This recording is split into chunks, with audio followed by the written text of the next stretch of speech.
샬롬, 반갑습니다. 지난밤도 편히 주무셨습니까? 날이 무척 차가워졌습니다. 감기 걸리지 않도록 관리 잘 하시기를 바랍니다. 오늘은 신명기 34장 1절로 12절의 말씀을 나누도록 합니다. 그리고 오늘로서 신명기를 마치고 내일부터는 여호수아를 나눔하려고 합니다. 신명기 34장은 모세의 죽음에 관한 이야기입니다.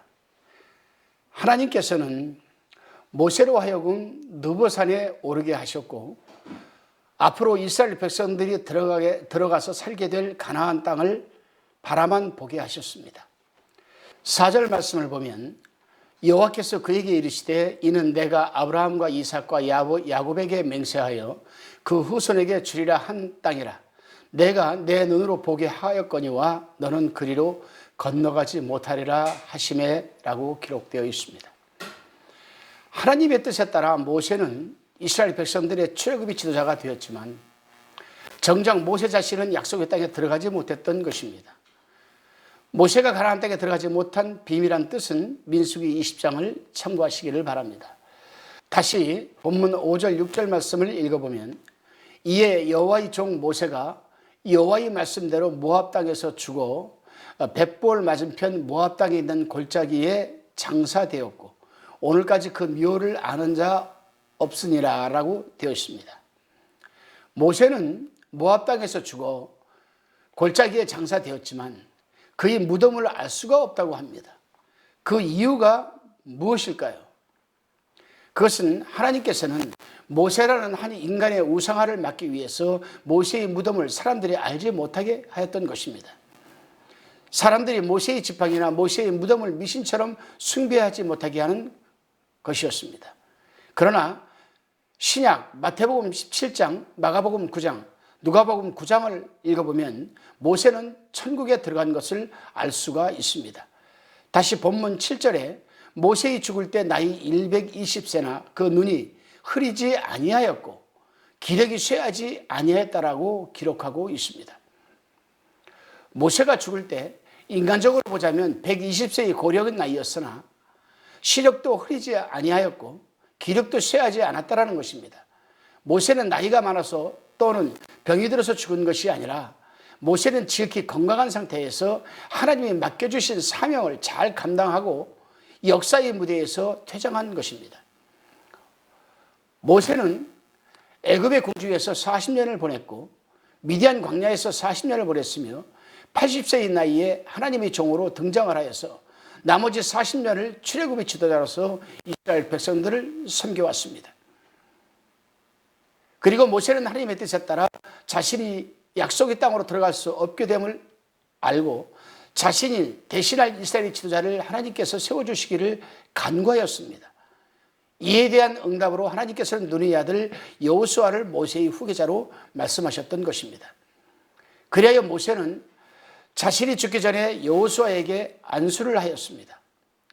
9절 말씀을 보면 모세가 눈의 아들 여호수아에게 안수하였으므로 그에게 지혜의 신이 충만하니 이스라엘 자손이 여호와께서 모세에게 명하신 대로 여호수아의 말을 순종하였다라고 기록하고 있습니다.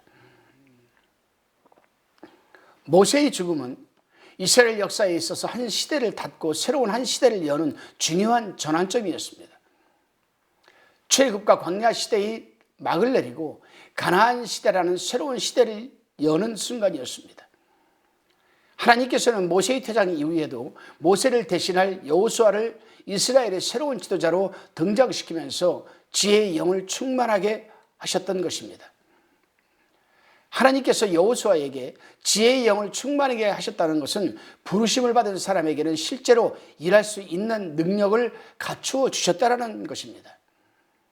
또한 지도자가 바뀌고 시대가 바뀐다 할지라도 하나님의 백성들을 향한 하나님의 은혜는 변함없이 계속 이어진다는 사실입니다.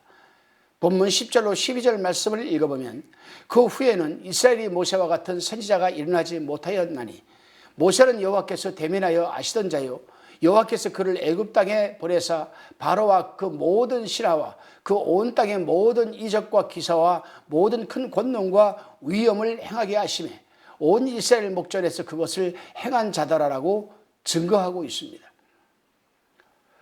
모세는 하나님의 위대한 구원 역사인 출애굽의 지도자로서 하나님이 애굽 땅에 보내어 행하라고 하신 모든 것을 완수한 지도자였습니다. 이러한 모세가 결국 가나안 땅에 들어가지 못하고 죽는 것이 인간적으로 볼 때 아쉽고 안타까운 마음이 들기도 합니다. 그러나 이를 통해 이스라엘 백성들을 약속의 땅인 가나안 땅으로 이끌고 가는 것은 모세나 아론과 같은 인간의 지도자가 아닌 결국은 하나님께서 하시는 것임을 깨닫게 되는 것입니다. 모세는 하나님의 부르심을 받기 전 애굽 궁중에서 살다가 살인을 저지르고 도망한 살인자이자 도망자였습니다.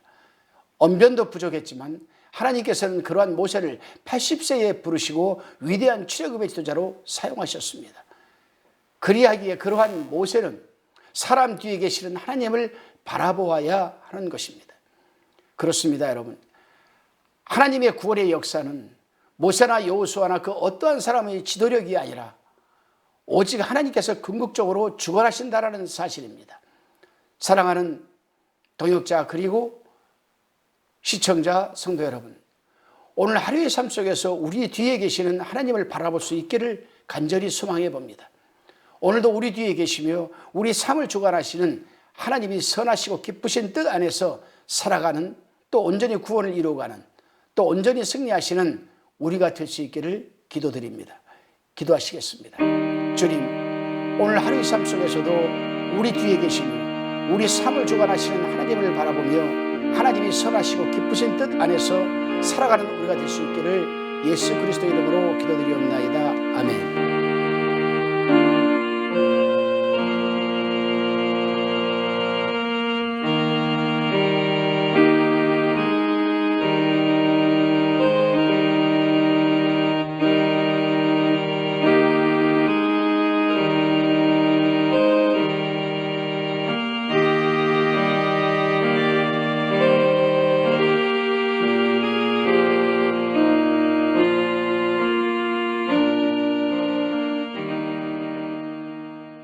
화평방송 구독, 좋아요 부탁드립니다. 감사합니다.